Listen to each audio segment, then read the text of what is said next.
Hey, salut tout le monde, c'est Greg, j'espère que vous avez la forme. Aujourd'hui on se retrouve comme d'hab, nouvelle vidéo, nos amis de chez Insta360 avec déballage, découverte, voyage et plein d'autres petites choses avec le effet de surprise, la nouvelle Go 3S et non pas 4K. Elle fait du 4K mais elle s'appelle pas 4K et je spoil pas trop et on voit ça juste après le générique.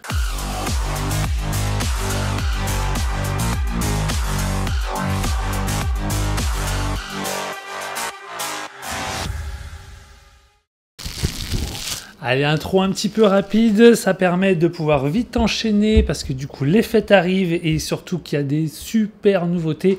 Black Friday, du coup, voilà, ils m'ont envoyé des petits liens donc je les mettrai en description. On va attaquer directement par la fin. Si ça peut vous faire plaisir, il y a des belles promos pour le Black Friday. N'hésitez pas en description. On attaque. On avait vu la dernière X4, toujours beau projet en 4K et 8K pour mono optique et surtout 8K si on veut utiliser les deux optiques. On avait déjà vu le form factor de la Go 2, Go 3 et la fameuse, maintenant la nouvelle, la Go 3S. Donc on change pas grand chose en termes de concept, toujours la possibilité de cliquer et de déloquer sa caméra, ça évitera de tirer un peu fort. Il me semble que c'était sur le modèle Go 2 où il n'y avait pas le petit potard. Écoute, c'est une sécurité supplémentaire, on crache pas dessus. Et on l'avait évoqué lors de la review de la X4, et il y a une nouvelle arrivée qui reprend à peu près ce form factor là, vraiment un peu typé GoPro. Elle sera un petit peu plus large et c'est du coup la nouvelle Ace Pro numéro 2 tout simplement qui vient de sortir. Donc là du coup j'ai vite hâte de pouvoir faire ma demande et de pouvoir tester tout ça sur les prochains projets. Voilà du coup un petit tour rapide en termes d'ergonomie. Est-ce que tu es attiré par du 360 comme on en voit beaucoup chez les motards maintenant? La version un petit peu plus compacte, ultra voyage et qui va rester que sur une seule optique, ou quelque chose d'un petit peu plus costaud, un peu plus énervé avec du coup le modèle Ace Pro. Sur cette review, on va partir un petit peu dans tous les sens. On va vraiment déjà regarder l'aspect de la caméra, le type d'utilisation, mon retour après longue utilisation parce que je l'ai reçue quelques temps après la sortie, donc elle n'est pas toute récente. Elle a quoi? Elle a quoi, 4, 5, peut-être 4 mois, 5 mois, 6 mois, je sais plus. Donc c'est pas trop vieux, mais voilà, j'ai pas pu faire de review avant. J'ai fait pas mal de petits voyages avec, donc ça permettra d'illustrer. Donc en espérant que voilà, ça puisse vous parler un petit peu sur vos projets à vous. Alors, premier intérêt, cette caméra, pour ceux qui n'auraient pas suivi les anciennes vidéos, déjà, elle a un écran orientable à 180 degrés. Donc, soit tu filmes, soit tu te filmes et tu as un petit retour dessus. Goumi. Oui, Goumi. Dans cette review, on va partir un petit peu dans tous les sens, un petit tour du produit, un petit peu l'utilisation, un petit peu les bons points, s'il y a des mauvais points, reprendre un petit peu tout ce qu'on a pu voir sur cette caméra, en reprenant certains points pour ceux qui n'auraient peut-être pas suivi ou vu la vidéo concernant la Go 2 ou la Go 3. Allez, premier point déjà, sa taille, on retrouve déjà un form factor qui est plutôt intéressant. On aura déjà vu la possibilité d'avoir un body avec un écran qui est lui orientable à 180 degrés, donc pour l'aspect selfie, vlog, etc. Ou tout simplement tu bascules à l'arrière et tu repars comme n'importe quelle caméra traditionnelle. Si tu veux incliner pour faire des plans un petit peu en contrebas et avoir quand même un visu sur ton écran, l'écran orientable, c'est quand même la vie. Hein. Sur n'importe quel de tes boîtiers, tu es quand même content de pouvoir aller choisir tes angles. Et là, c'est quelque chose qu'on retrouve plutôt bien sur ce type de produit. Qu'est-ce qu'on a? On a notre petit bouton pression ici, écran tactile bien sûr.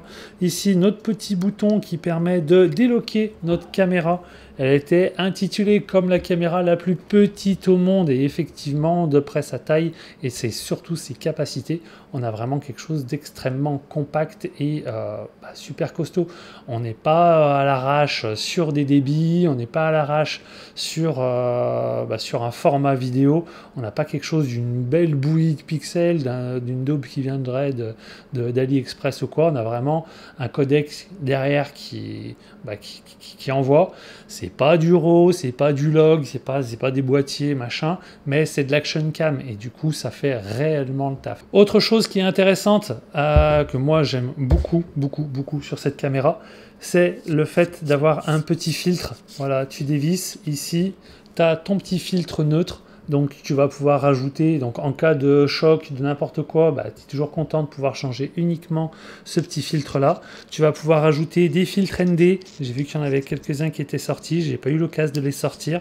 Il n'y a pas eu encore de sortie ski ou quand tu as besoin de retrouver un peu de matière dans les blancs, tu vois que ça crame pas tout dans les blancs, surtout quand tu vas être en plein soleil avec la neige et tout, ça peut être bien de rajouter quelques petits filtres et d'aller régler tout ça. Intéressant, tu reviens à reloquer, hop, ça se lock tout simplement, hop, un petit bouton pression, tu unlock, derrière tu as tes petites pattes de transfert et autres, à savoir que toutes les images se sauvegardent là-dedans et pas là-dedans. Ici c'est un dock qui permet d'avoir l'aspect tactile et un retour. Encore un autre point, c'est que là du coup tu as le retour, voilà, ça devient maintenant une caméra sans fil. Donc tu vas pouvoir placer ta caméra et tout simplement avoir une caméra déportée. Pas de bouton apparent, mais une petite pression sur la façade. Hop, du coup le dernier mode c'était vidéo. Automatiquement il va commencer à clignoter et commencer à enregistrer. À savoir que si tu lances en portrait, ça filmera en portrait. Si tu lances en paysage, ça viendra filmer en paysage. Si je dis pas de bêtises, sur celle-ci, elle a un micro là et un micro ici, que tu viens pouvoir rebrancher là. Et est-ce qu'on en a d'autres? On retrouve un petit emplacement pour le micro qui était présent sur la caméra, sur le caisson.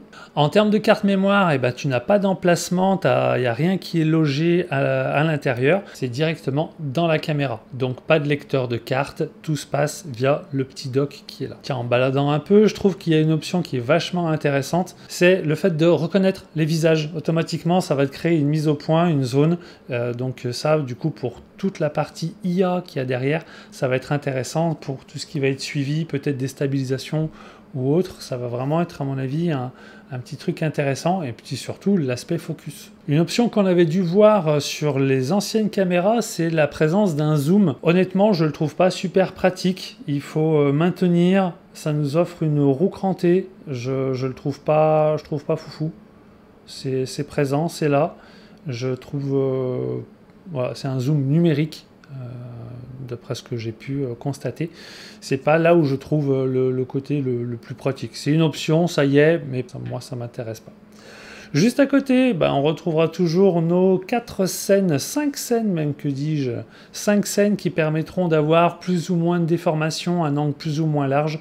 Donc intéressant de retrouver une version un petit peu linéaire, des versions un petit peu plus stabilisées ou des choses un petit peu plus effet fisheye qui te permettra de mettre plus d'infos mais avec plus de déformation. Donc suivant le style qui t'intéresse, tu auras cette possibilité-là.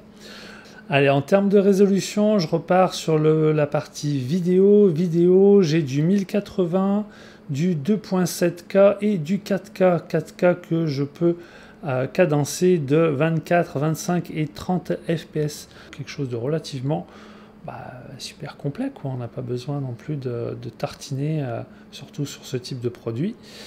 Qu'est-ce qu'on va retrouver? Allez hop, j'enchaîne avec les modes photo, vidéo, HDR en photo. On a toujours notre petit intervalle, Starlapse, enregistrement en boucle, donc ça encore une fois pour en mode dashcam. Un aspect ralenti, donc c'est peut-être là où on va pouvoir balancer plus de FPS sur les autres modes. Time shift, j'utilise pas assez. Time-lapse, que je vais utiliser un petit peu plus sur voyage, tu mets ta caméra et tu laisses tourner, ça te fait tes petites photos. Vidéo free frame, donc ça je crois que c'était le procédé de raw size. Honnêtement, je n'utilise pas assez, ça je veux dire des conneries, donc je vais rien dire. Qu'est-ce qu'on a? Il me reste 43 minutes, 43 minutes d'enregistrement, mais j'ai déjà bien blindé la caméra. On retrouve témoin de charge, témoin... Tiens, bah oui, tiens, première petite parenthèse. Ici, USB-C, donc tu vas pouvoir charger ton caisson et tu as aussi une batterie dans la caméra. Tu ne charges pas la caméra toute seule, tu la mets directement sur le dock. La batterie qui est dedans va pouvoir venir charger du coup directement la caméra. Si tu as dans l'intention d'utiliser que la caméra et d'utiliser cette batterie et pas assez celle-là, quand tu remettras dans ton sac à dos, et ben automatiquement il viendra faire un transfert pour donner de la batterie à lui, pas que tu te dises merde, j'ai de la batterie sur la caméra mais pas dans le caisson, ou inversement. Là au moins du coup tu pourras avoir quelque chose de plus intéressant. Donc tu vois les petits témoins de charge et de transfert. Et ça c'est plutôt bien. C'était quelque chose qui était déjà présent il me semble sur la version 3, mais au moins c'est bien de le garder. Nouvelle parenthèse, je vois que sur l'écran il y a à activer ou désactiver de la correction de l'inclinaison, donc ça peut être bien si on veut garder un petit peu un minimum l'horizon et que on a du mal à essayer de rester plat. Ça rajoute voilà, l'IA est encore là pour nous aider à ce niveau là. Sans grande surprise, les petits swipes haut, droite, gauche, bas, et ben du coup on va retrouver ces médias avec suppression, on retrouve le temps de ces clips, on va pouvoir enregistrer certains clips, les mettre en favoris, ce qui va permettre du coup quand on sera sur le logiciel de pouvoir dérocher bien plus facilement. Haut en bas, classique, toutes les options, mute, les pré-réglages, les qu'est-ce qu'on retrouve?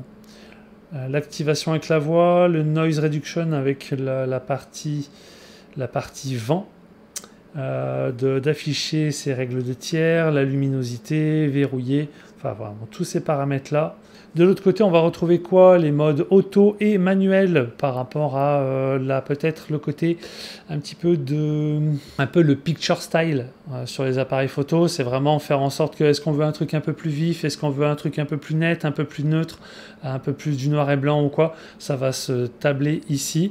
On va retrouver le fait de détecter les visages, le fait de pouvoir rejouer un petit peu sur l'inclinaison, les white balance, ou alors tout simplement manuel si on veut jouer sur ses ISO, son ouverture, et white balance automatique. Donc moi généralement je me mets sur ce mode là qui me permet de pouvoir faire plus de réglages. Couleur un peu vivide, voilà, c'est un truc un petit peu plus pétant, ça j'aime bien. Et de haut en bas, ça permet de retrouver les résolutions, les cadences. Stabilisation, tu vas pouvoir offrir la possibilité d'avoir sans stabilisation, standard, haute ou max. Donc ça du coup ils disent bien max et plus pour les sorties VTT pour éviter toutes ces petites sagades. Donc pour l'instant moi je laisse les 3/4 du temps en standard et les ratios d'image 16:9, c'est très bien. Pour continuer ce petit tour du propriétaire, juste au-dessus, gros bouton Rec Stop, un classique. De l'autre côté, bouton Power On-Off. On retrouve le petit Quick, le bouton Q, qui permettra d'avoir accès à des scènes. Est-ce qu'on veut retrouver, ça aussi ce sera personnalisable dans les menus, si on veut avoir accès directement à des modes, comme par exemple photo, vidéo, HDR, tout ce qu'on a cité tout à l'heure, ou tout simplement si on souhaite mettre des presets vélo, presets ski, presets autres, voilà, du coup il y en a quelques-uns qui sont préenregistrés et d'autres que tu vas pouvoir de mémoire, hein, je vais peut-être m'avancer un peu mais il me semble avoir vu, c'était le fait de créer tes presets C1, C2 comme pareil sur les boîtiers, tu vas pouvoir créer directement tes presets suivant ton utilisation, comme ça t'évite de revenir, tu as déjà tes plages, c'est déjà créé, tu sais que ton profil est enregistré. On attaque avec la partie des accessoires. Comme la version 3 elle est livrée avec ce petit T qui est un petit peu du coup super bienvenu. J'ai un peu du mal avec les attaches typées GoPro avec vraiment ces trucs en plastique où ça c'est pas pratique pour les doigts, tu te sers, c'est toujours trop près de la caméra et il y a toujours du jeu, même s'ils avaient sorti une clé, ce truc c'est un peu archaïque. Là tu te retrouves avec une pièce métal avec une petite tête rotative 360 avec la possibilité de le locker sur les 4 axes, donc ça c'est plutôt cool. Grande nouveauté, dans l'ergonomie de ce type d'attache, ça va être le fait d'avoir ce côté aimanté. Ça existait déjà sur la Ace Pro, quoique Ace Pro, je crois que c'était pas aimanté. C'est sur la 3S, sur le modèle 3. Voilà, la Go 3, il y avait déjà cette mâchoire où tu viens t'approcher et coup d'aimantation et c'est déjà clipsé. Donc là, honnêtement, c'est ultra solide. Il va falloir appuyer sur les 2 petites mâchoires. Voilà, ça te lève un peu. Si tu te mets à l'envers, bah c'est un aimant, donc quand ça va pas dans le bon sens, tu tournes et automatiquement, hop, là, je suis loqué. Donc plus besoin de mettre en face du trou, passer ta tige, fermer derrière. Ça, c'était pour moi un petit peu trop archaïque. Donc c'est plutôt cool d'avoir cette tête-là. En dessous, petit pas, un quart. On garde notre procédé d'inclinaison. Voilà, droite, gauche, au bas, on n'est pas emmerdé. Je sais que sur la partie sortie vélo, j'avais eu trop de vibrations et au bout d'un moment, ma caméra faisant un certain poids, avec les vibrations, ça n'avait pas aimé. Je pense que tu as la possibilité de serrer un petit peu la rotule qui est ici, à gratter un peu. Je pense que s'il y a de la sortie vélo, je vais plus faire uniquement la minicam. Sortir elle pour faire mon réglage, couleur, etc. pour être sûr d'être bon et avoir quelque chose de beaucoup plus petit. Et voilà, encore une fois, tu veux filmer vers les roues, tu veux filmer derrière, tu veux filmer sur casque ou n'importe quoi. Bien plus pratique et on verra du coup avec la part accessoire comment ça se met en place. Donc premier accessoire qui est ici. Autre accessoire, ce sera toujours ce petit collier qui était déjà présent aussi sur les anciennes versions, qui fait toujours aussi bien le taf. Tu viens à positionner autour du cou, tu glisses sous le t-shirt, hop, tu prends ta petite caméra, tu places et ça y est, tu peux aller partir. Je trouve que sur l'aspect running, ça danse beaucoup, ce qui nous fait vraiment un sacré droite-gauche. Là, c'est pas super pratique. Peut-être à mettre un peu plus de stabilisation la prochaine fois à tester. Pour l'instant, ce que j'avais fait en standard, ça bougeait quand même pas mal. Par contre, en tenue main, tu filmes droit devant, tu te fais ta partie selfie, ultra stable. Ça, c'était quand même propre. Mais courir vite, courir fort avec ça, voilà, ça a beau être aimanté, ça risque de danser un petit peu trop. Ça continue sur les accessoires avec du coup les screen protectors. Ça tout simplement comme n'importe quel écran de téléphone ou quoi, t'as pas envie de péter ta petite dalle ici, donc un petit protège écran. Voilà, c'est un petit verre trempé que tu viens coller par-dessus, ça garde le tactile et au moins t'évites de taper et de faire trop de choc dessus. Donc pour pas trop cher, tu peux protéger un petit peu plus ta caméra. Autre accessoire, ça reprend un petit peu ce qu'on avait vu ici, cette petite mâchoire, et du coup c'est toujours un peu frustrant d'en avoir qu'une. Si tu veux la laisser sur la perche, et du coup je m'en suis pris un deuxième, c'est le Quick Release Mount. Celui-là, ça crame un petit peu, ça reprend exactement le même procédé avec les petits tétons qui se rangent. Donc ça permettra encore une fois de pouvoir la placer sur plein d'autres accessoires, surtout sur le vélo. Là j'essaie de me faire un setup qui sera plus axé sur les prochaines sorties vélo. Il caille un peu, mais voilà, j'avais envie de faire quelque chose d'un petit peu intéressant et qui garde toujours cette fonctionnalité, voilà, tu te clipses, ça bouge plus. Donc ça, pour un gain de rapidité, c'est plutôt cool. Et afin de ranger tout ce joyeux bordel, tout simplement une carry case qui permettra, voilà, on retrouve nos couleurs d'Insta, c'est logoté, c'est déjà pré-percé, ça permet, voilà, de retrouver, tiens, on va se le montrer directement pour la petite kit de transport. À l'intérieur, c'est déjà tout pré-percé, tu vas pouvoir en mettre une perche, ta caméra et d'autres petits éléments. Et puis voilà, c'est plutôt cool, tu vas pouvoir tout stocker en un seul point. Et ça me fait toujours plaisir de pouvoir partir avec ton setup, hop, au moins tu es sûr de rien zapper. Tiens, je retombe sur cet accessoire, j'avais pas fait gaffe. Je sais pas s'il porte un nom. Tu retrouves une petite dragonne, donc du coup pour toute la partie un petit peu dans l'eau. Ça peut être bien d'avoir un côté un petit peu silicone autour de ta caméra.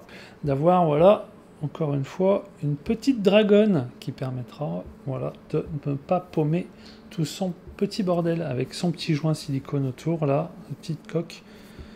Écoute, voilà, c'est cool.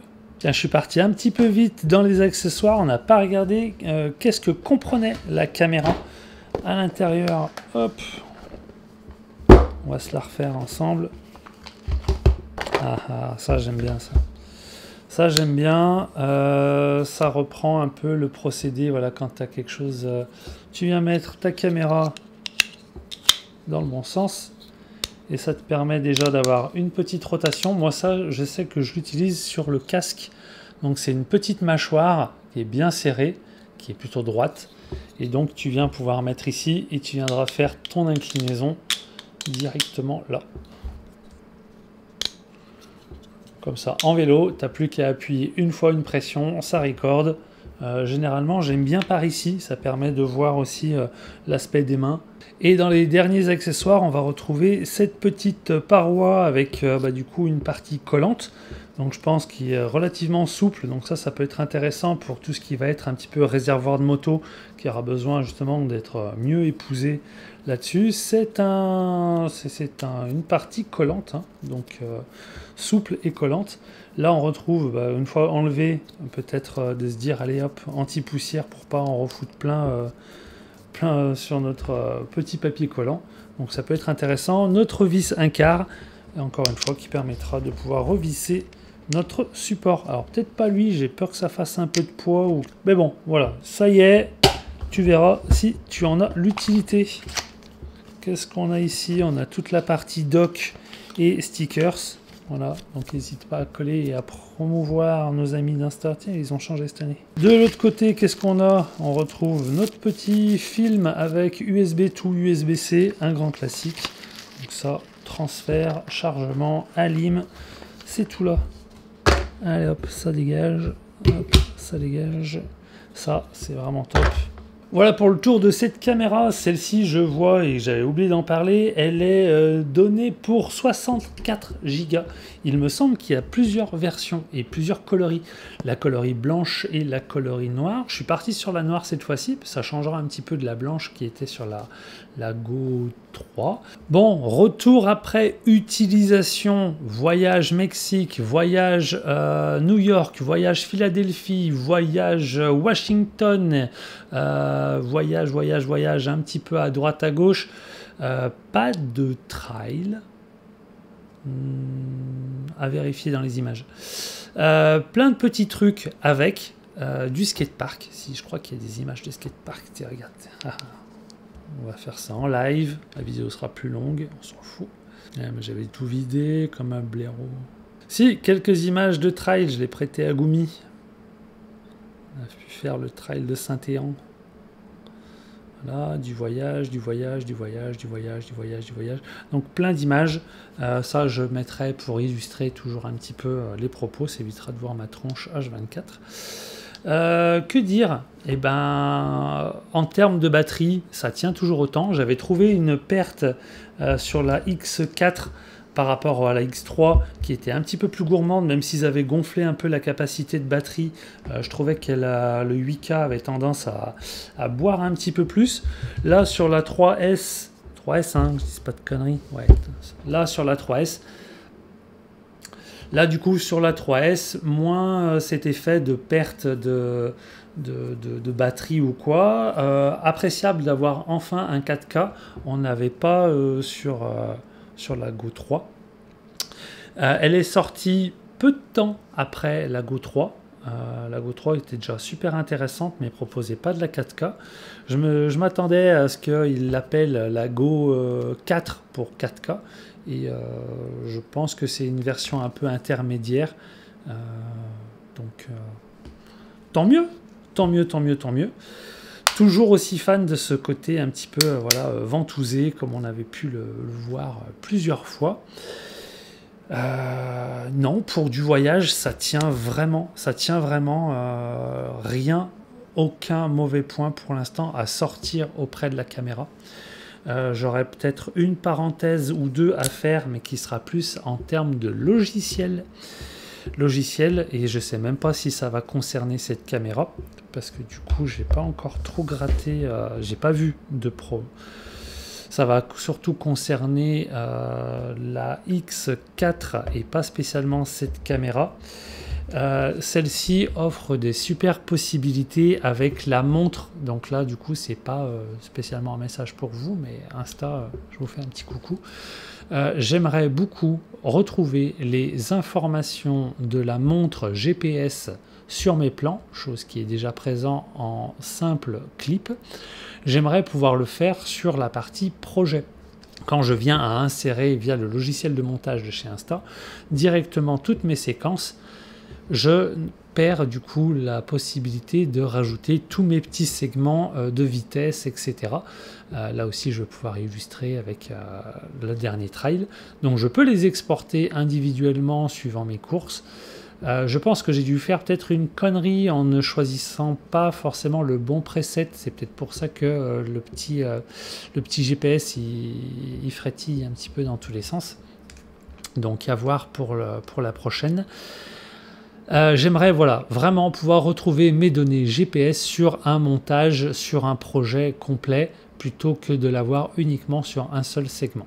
Voilà, c'était la petite remarque que j'aimerais faire remonter, que j'aimerais beaucoup dans les prochaines mises à jour qui soient activées.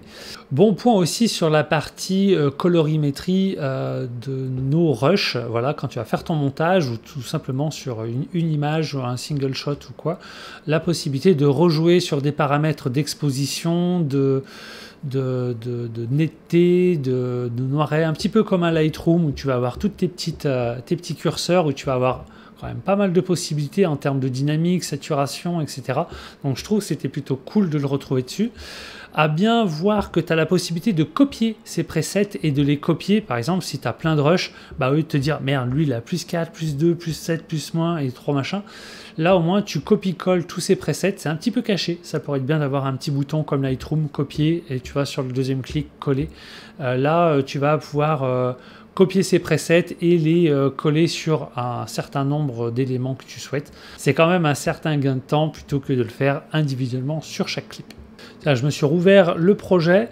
Ce que j'aurais bien aimé, c'est le fait d'avoir peut-être plusieurs pistes de son. Voilà, en termes de type de montage, tu ne seras pas comme un Premiere quoi, où tu vas vraiment pouvoir créer des surépaisseurs sur tes timelines. Donc tu n'as qu'une seule ligne de son et qu'une seule ligne de vidéo, qu'une seule ligne de texte. Il me semblait que sur la partie application, tu devais avoir peut-être 2 lignes de titre ou 2 lignes de son.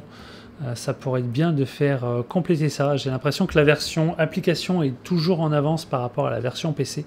Ce que j'aimerais en plus... Ah oui, j'aimerais pouvoir, via l'application, si je me suis trompé à un moment, j'ai pas fait exprès, je suis en train de courir, j'ai lancé le record et il a déterminé que j'étais en portrait alors que j'ai fait tout mon projet en 16:9 plutôt que 9/16e. Et ben j'aimerais pouvoir faire une rotation. Je l'ai pas encore trouvé cette option sur le logiciel. C'est vrai que c'est quelque chose qui moi me plairait de pouvoir sauver quelques plans que de me dire merde, je peux rien en faire. Je veux pas zoomer à 200% dedans pour sauver ce plan.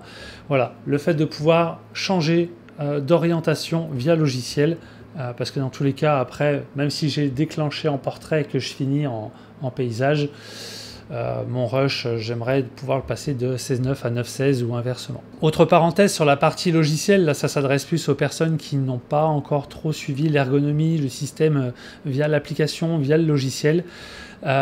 Logiciel de montage ultra simplifié, le fait d'avoir l'aimantation, le fait de pouvoir choper encore une fois tes petites poignées et de grandir ou rétrécir tes rushs, le fait d'avoir tes titrages animés, le fait d'avoir les musiques, ça c'est toujours une galère quand on veut diffuser ces médias. On va pas foutre du Mariah Carey dans tous les sens. Là du coup tu vois, il y a une partie Christmas dans musique et tu vas pouvoir écouter. ça, un petit jingle bells. Hop. Tac. Et tu recliques et tu testes. Tu avances un peu. Tu veux cette musique pour ton projet. Tu as des sous-catégories, kids, relaxation, hip-hop, élégance, électro. Tiens, regarde, je prends n'importe quoi. Voilà, tu avances un petit peu. Ça t'intéresse, tu cliques le plus et tu vas le retrouver directement sur ta timeline. Et là, je balance mon film directement avec ma timeline. Alors, je crois que ça n'écrase pas si je prends le rush. Non, il veut pas. Donc, il faut que je supprime l'ancien et que je glisse avant. Je balance ma lecture. Mes titrages personnalisés, un petit peu comme des... pas des presets, mais un petit peu des... pas des plugins non plus, des templates. Voilà, c'est tout simplement des templates de titres qui te permettra, voilà, de choisir voyage, titre, les trucs les plus populaires avec des animations prédéfinies. Donc tu cliques, tu déposes, tu laisses le temps que tu veux et tu vas pouvoir éditer les textes qu'il y a à l'intérieur. Donc des timings, des titres animés plus ou moins dynamiques. Donc ça, ça permet de gagner voilà, un peu en dynamique dessus. Et il me semble, ça doit être plus sur l'application, je ne l'ai pas fait à gaffe encore. Dans les... tac. Ouais, ça doit être l'application qui a un petit peu plus de template là-dessus. Genre rajouter des pouces animés ou des choses comme ça, des petits effets splash. Ça peut être intéressant pour agrémenter nos projets. Donc voilà, ils sont très actifs, pas mal de mises à jour. Donc j'ai plutôt foi en eux sur l'évolution de tout ça. Dans les mauvais points, bah encore une fois, j'arrive pas pour l'instant à en voir. Pour ce type de produit, par rapport à ce budget, par rapport à la qualité que ça offre, et encore une fois, en termes de qualité, on a vu des choses bien dégueulasses. On n'est pas sur la fausse GoPro à 40 balles ou quoi. On est vraiment sur quelque chose de très qualitatif et qui concurrence déjà les grands leaders du secteur des action cam, pour ne citer que. Que dire bah encore une fois, hein, si tu n'as pas l'habitude de ce type de caméra, hop, celle-ci sera étanche, le caisson, le body, lui, ne le sera pas. Donc, à bien s'en rappeler, ça évitera de tout griller. Bon, je pense que j'ai déjà bien parlé. Je vous laisse du coup avec les descriptifs et quelques petits liens, cette fois-ci d'affiliation. Ça permettra de voir un petit peu la portée de la chaîne et tout ça. Donc, bien choisir ces modèles, le site, tous les accessoires, tout est bien présent. Tu peux retrouver les autres reviews concernant ces autres produits et j'ai hâte qu'un kit se libère pour vous faire une petite démo de la prochaine Ace Pro 2. Black Friday, profitez-en, ça va vraiment envoyer. J'ai vu qu'il y avait des grosses promos. Donc, si tu es dans l'idée de te faire un petit cadeau pour des futures vacances Noël, ski et autres, je pense que ça peut être un moment à bien utiliser. Voilà, sur ce, faites des images stables, vraiment très stabilisées, avec un bon retour écran. Éclatez-vous dans vos projets, puis on se dit à la prochaine. À très vite. Ciao, ciao.